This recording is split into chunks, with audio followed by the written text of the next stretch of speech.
Juksi bado yuko Lagos nchini Nigeria ambako alikwenda kwa ajili ya workshop ya Showbiz 101. Unajua Nigeria sasa hivi ni second home kwake, ni kama nyumbani kwake kwa sehemu ya pili kwa mkewe.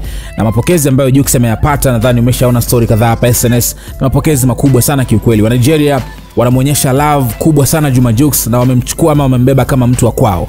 So amefanikiwa kufanya kazi akiwa Nigeria na rapper Diddy B kutoka Ivory Coast, ambapo hapa kuna hii video rapper Diddy alishare kwenye page yake ya Instagram, kwenye Insta story, wakiwa na Jux hapa lakini pia na watu wengine, na wanarekodi hii ngoma ambayo bado haijafahamika itatoka lini, lakini so far tayari kuna hii confirmation ya kwamba Jux ameshaingia studio kurekodi ngoma na jamaa ambayo inaweza kuja kutoka siku za hivi karibuni. Ukiangalia speed ya Jux kwenda international kama inazidi kuongezeka kila kukicha tangu ameingia kwenye mahusiano na Priscilla, kitu ambacho tulikisema sisi mwanzoni kwamba kama haya mahusiano Jux hato zingua zile hatua za mwanzo zile, basi kuna asilimia kubwa sana ya jamaa kupata soko kubwa la muziki wake nchini Nigeria. Ndio hicho ambacho kinatokea sasa hivi. Umeona namna ambavyo mastaa wa Nigeria kama D'banj baada ya Jux kufika Lagos Nigeria walivyompokea, love ambayo wanamuonyesha. You can feel kwamba jamaa sasa hivi ni yeye tu kuzichanga karata zake vizuri, lakini tayari dunia ya muziki wake inazidi kufunguka na mambo yanazidi kwenda kuwa mazuri. So amefanikiwa kufanya collabo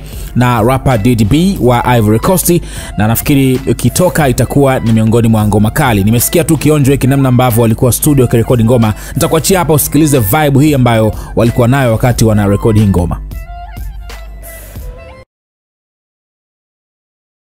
Sherry Coco, come closer, we dancing Makosa. I wanna change your life, baby, la vida loca. Sherry Coco, come closer, we dancing Makosa. I wanna change your life, baby, la vida loca. Take it on my feeling, I get it on my feeling, yeah, yeah. I beat it on my feet, I get it on my feet.